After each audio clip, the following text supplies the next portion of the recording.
Welcome to this special edition of the Inspiring Women in CX podcast, a series dedicated to real talk conversations between women in customer experience and technology. This season, we're spotlighting the winners of the Inspiring Women in CX Awards 2025, trailblazing women transforming customer and employee experiences around the globe. Spanning industries, regions, and roles, their stories are powerful proof that when women lead, transformational change happens. You'll hear firsthand as they share their journeys, insights, and vision for the future of CX. I'm your host, Claire Muscat, and today we're celebrating our Women in CX Tech Award winner and her work driving impactful CX strategies that connect technology, customer insight, and measurable business value. With a background in process improvement and CX leadership, she's known for delivering measurable, industry-recognized results. Today, as a VP Industry Executive Advisor at Medallia, she helps global financial services brands grow and evolve their CX programs. Allow me to introduce you to today's inspiring guest, Judy Block.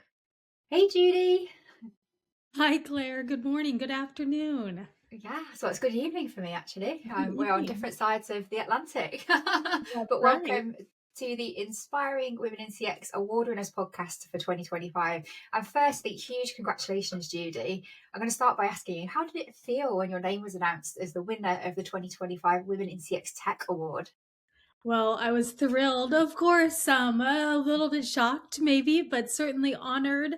I was actually traveling for work at the time and I was preparing to go speak at a conference and of course was checking my email and knew the announcements were due, but gosh, I'd been looking at all the amazing women and their accomplishments that were finalists, and there's just such incredible talent that was being recognized. So was obviously looking as I was heading into the conference and saw the great news. I'll tell you, it made it a little bit hard to focus on my talk that day. I felt like I was a little bit on cloud nine. I was just so thrilled and honored.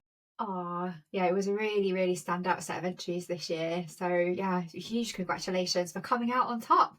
And the judges really said that your background in engineering stood out. So, can you tell us a little bit more about the leap you made from there into CX and what you've carried forward from the process improvement world that's really shaped your approach to CX today?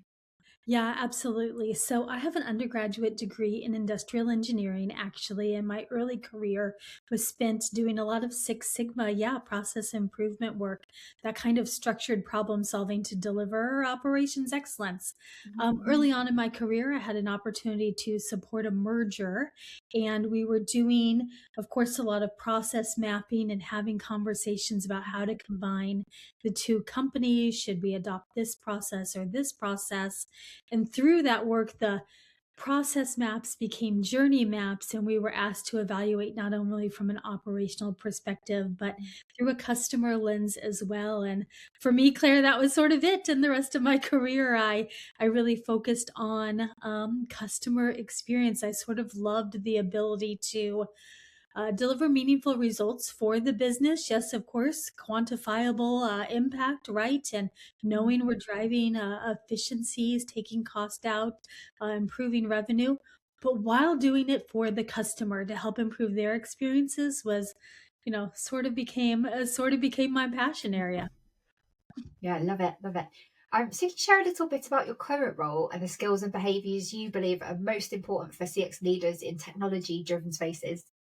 Yeah, absolutely. So I'm currently at Medallia. I spent many years as a CX leader client side, working for primarily in the financial area, financial institutions, working for a few different banks. I've been at global banks, regional financial institutions as well. But about 5 years ago, coming up on my 5 year anniversary here at Medallia, I moved into advisory services on the vendor side, which I love. I love being able to work with global clients and helping them evolve their practices. I currently serve as the Vice President Industry Advisor for financial services and insurance, and love getting to work with all of our various global brands, talking about obviously what great looks like, how to use technology to deliver those business results we were talking about. So that's my current role. I have a lot of fun doing a lot of different thought leadership events, etc., and including working with you all a little bit. So, skills and behaviors that I think are necessary for CX leaders. I think above and beyond, I would say, um, ability to influence, right? So often in our roles, we don't necessarily own the ability to make all the changes, drive different policies, procedures, etc. So we have to lean into that ability to influence and help create those win-win stories for the business to evolve and advance. And so I think that'd probably be at the top of my list, but also goes with that, I don't know, executive presence, right? I would think about organizational agility, and structured problem solving, understand the business challenges and how we can go about resolving those and making a measurable impact. Yeah. Do you think working in like a tech-driven space makes any difference to that? I suppose, especially as a woman, where we're less um, of the population when it comes to tech companies. Yeah, it's a fair question. I do think the storytelling ability to influence is still super, super relevant. Of course, I think we need to have our examples together, build our business case, and those core fundamentals, I think, still certainly carry on in technology. Obviously, if you're working in the tech space, we need to clearly understand how the technology interacts. But I think that special sauce comes in connecting technology to business results. I think, as women, we're pretty good at storytelling, right? And I feel like certainly men are too. But I feel like we have maybe a little more experience in that area. We do a lot of storytelling and can lean into that strength. Yeah. For me, it's that kind of triangle of human, technology, business outcome that is becoming so critical, particularly right now when so much of experience is being driven by multiple platforms, if we're completely honest, in the digital Absolutely. space. So how we can actually bring those three together into a bit more of a Venn diagram rather than different silos, I think super important. And we're And the seeing judge, client. Oh, I'm sorry. I was just going to no, add no, on carry this. on. Yeah. We're seeing client expectations really grow in that area too, where they're expecting all three to work together, not Mm. in silos. Technology has to work for the customer's need, right, to help them accomplish whatever it is that they're doing. Absolutely. And I've got a little quote here, it's a lovely one. And the judges said that you exemplify CX technology leadership at its most strategic and human, and that your work bridges innovation and empathy. What a great compliment. So, how do you personally find and maintain that balance? Yeah. I mean, it is, of course, an incredible compliment. I felt so honored and validated, right, in my approach. Reading the judges' comments there, I just so it feels amazing, right, to have that recognized by the judges. I really do try throughout my work to bring and balance both a strategic purpose, strategic focus. And that human empathy, and really believe that ultimately maintaining that sort of duality, that balance there is indeed the definition of modern CX leadership. Mhm. So I really look to bridge that innovation and empathy in a couple of different areas. I think, as we were just alluding to, it Mm. starts with human first. It's not code first or technology or platform first, but I really think we need to start all the conversations in the customer experience management space with understanding the journey that our clients are on and how our employees support. Something we talk about at the bank a lot, of course, is, for example, your client doesn't like, they're not coming to the bank wanting a mortgage. It's not the mortgage they're after. They want to buy a house, a home.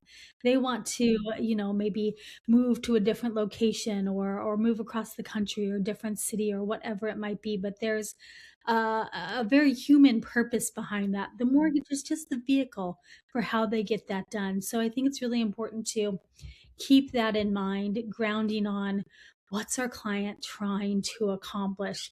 How do we help make that easy for them? And so for me, it starts there, right? And then I think there's also a really significant component in leveraging that EXCX connectivity and really activating your employees to help deliver those experiences. Mm. Yeah, I think that is an important distinction, particularly from a design point of view. I'm a designer, so I come from that design aspect, but quite often organizations are really focusing on the functional needs, but there are this set of like kind of emotional needs. I think like you gave a really great example there. They need a mortgage, but the reason that they're trying to do that is often the bigger picture, and how we can understand the needs behind that practical needs to design experiences, marketing campaigns, really fully integrated experiences that meet both sets of needs are often the most successful from an experiential point of view. Sorry to interrupt your listening, but I just wanted to take a moment to tell you a little bit more about Wix. We're the world's first online membership community for women in customer experience. Our mission is clear, and that's to unleash the power of women to lead the future of human-centred business. Working in CX can feel lonely at times. We're often single-handedly trying to change the way organisations think and behave about customers. On our paid platform, you can discover a vibrant tribe of fellow female professionals, find support from knowledgeable peers, learn best practices from experts and practitioners, and be inspired to up your game through leading-edge CX and EX thinking.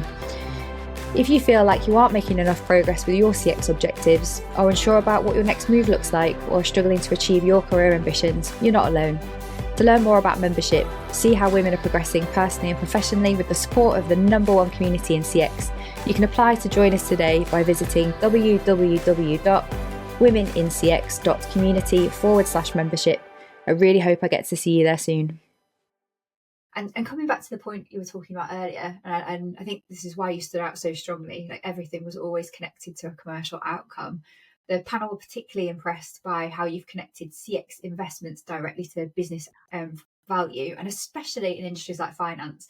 You know, being regulated, it's often quite difficult, isn't it, to deliver really groundbreaking work in CX in that kind of space. So could you tell us more about that work and the difference it made for the organizations that you've supported? Yeah, absolutely. And I think this is where, for me, that background in industrial engineering and operations excellence sort of becomes a little bit of a superhero power for me. It's maybe my super strength, if you will. But I really do lean into that structured problem solving, and always want to make sure we know, whether I'm client side running my own programs in the past, or as I'm consulting and advising with brands here at Medallia, I always want to make sure we understand why, right? Why are we doing this? What is the business challenge here? Is it about driving revenue? Is it about reducing cost? It can be both, but we're going to use a little bit of different tactics depending on obviously the specifics of the problem we're solving. So for me, it's sort of going back to the fundamentals of what's the problem, how do we define it, how do we know what the opportunity is, how are we going to measure success, and knowing that going into a consulting engagement. And maybe an example I could give: while I was at the bank, we had a strategy, as many financial institutions do, of course, to improve and deepen relationships with clients. And we were measuring that as far as number of accounts per household. Right, pretty common approach. And so, as the head of customer experience, one of the programs I ran, of course, was our Voice of Customer survey program, in addition to other listening techniques. And one thing that we could control to help contribute to this broader strategic initiative was simply asking our promoters, do you anticipate future banking needs? If yes, we could automate workflow, make sure that we're following up on that lead and helping the client bring that into reality, right? Get that additional count. And so we can quantify the business. And that's just a small example, right, of threading the needle and connecting what CX does to the broader business picture. And Claire, I'm happy to share that, that technique worked incredibly well. And we were able to really document and keep track of incremental accounts and revenue brought into the bank through this particular tactic, and ultimately helped fund our whole technology investment and team. And it's sort of being able to articulate that kind of results that makes a big difference in CX leadership today. Nice. And I had the pleasure of reading your paper on personalisation, and I'd just love to explore your perspective on that a little bit deeper. Can you tell us how you see technology unlocking more human tailored experiences at scale? Yeah, absolutely. And so it was maybe last year, I think it was 2024, I did some work with the Medallia marketing research team on personalization. There had been a big research study and effort around how clients perceive personalization in like various areas, right, that they most receive personalization in. And my work in that was collaborating to develop 4 different approaches, strategies, if you will, on how brands can deliver on this expectation of personalization. And we came up with a few different, 4 different approaches to do that, that range from responsive, really programmatic, segmented, a little more traditional marketing, situational, that's typically employee driven, and then of course individualized, which is really about one to one at scale. And this is about using technology to create those really curated, bespoke type of experiences in real time. And that's really where the technology and human needs in the moment come together to really work together and help make life easier for the customer is the goal, right? Anticipating what's next and bringing that experience, what's next,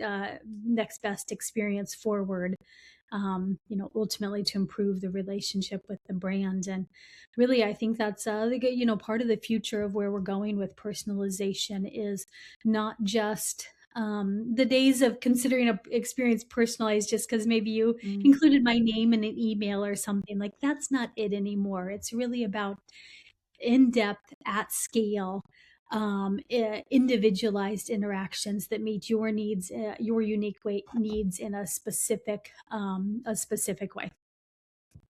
Yeah, I'm really starting to see the interlinkages between personalization, journey management, orchestration Yeah. coming through in terms of strategic direction. And I'd say probably the most advanced organizations that have got these really established like design functions and ops Mhm. design functions are really leading the way on that. Um, so looking ahead, where do you think CX technology is heading next? What's your thoughts on that? Yeah, and so I think this is exactly it. I think it's about creating these individualized, curated experiences. I do think the future of CX is more and more about experience design. To your point, and I think we'll see an emphasis there. Of course, we couldn't get through a technology and CX conversation without talking about AI, and so so obviously that's going to play a big role in our future.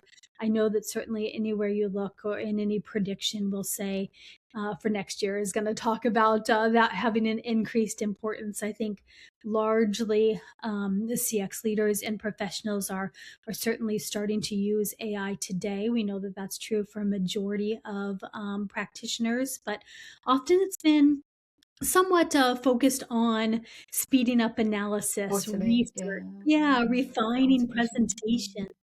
Those are all important. And we want to start using AI to help us drive those proactive experiences. Yeah. Nice. So we're almost at the end now, and with this being the Inspiring Women in CX Award Winners podcast, I just wondered if you could share who's inspired you personally, and that can be from the CX community or beyond it. Was there anyone who particularly influenced your journey? Yeah, absolutely. This is the easiest question yet, Clara. I definitely am going to go with Michelle Brigman. Ah, She is an amazing example of when a boss turns into a career mentor, and that relationship grows into a lasting friendship.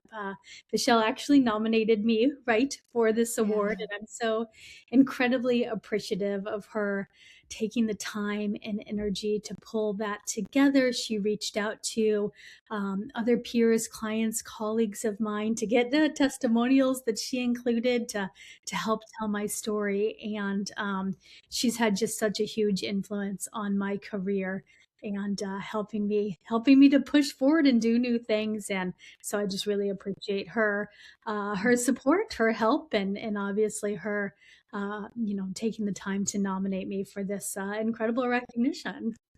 Oh, we love Michelle at Women in CX. Mhm. She's a really brilliant example of women who supports other women. So She nice, is nice, nice. incredible. Yeah. I'm sure she'll appreciate the shout out as well. So finally, what advice would you give to aspiring women leaders who want to make their mark in CX technology? Yeah, I think that if I had one piece of advice, it would probably be to not maybe limit yourself to thinking about your role as a CX leader, but truly as a business leader, right? Really leaning into speaking that strategic language, understanding the business and financial acumen. How do decisions get made at your organization? And really deeply understanding what influences and drives that. Being able to articulate and know the 3 to 5 year strategic plan for your organization and know how your work as a CX leader leans into that. But I think a shift happens in our brains when we think about ourselves as business leaders and don't necessarily box ourselves in, right? 100% agree. What brilliant advice. So thank you so much for today, Judy. We really appreciate we really appreciate you taking the time to share a bit more about your story and how you've got where you are, and clearly, an absolutely exceptional CX leader whose commercial acumen, which you shared a lot in terms of how you do it today, has been a standout reason for your success. So really appreciate you. Congratulations again. And hope to see you entering again next year. Amazing! I look forward to it. I would love to do another collaboration in the near future. Hope we get to work together again. And thanks again so much. It truly is such an honor to be recognized with the other incredible women that you all support. And it's such a great community and program that you all have built. I just love the work you're doing. Thanks, Judy. Take care. Bye for now. You too. Talk later. Bye-bye. Thanks for listening to the Inspiring Women in CX Award Winners podcast with me, Claire Muscat. If you enjoyed today's episode, please leave us a review, share your thoughts, or pass it along to your network. It really helps us to grow and amplify the voices of women working in CX and technology. And if you haven't already, don't forget to like and subscribe. The bigger our community, the greater the impact we can make together. That's all for now. See you next time.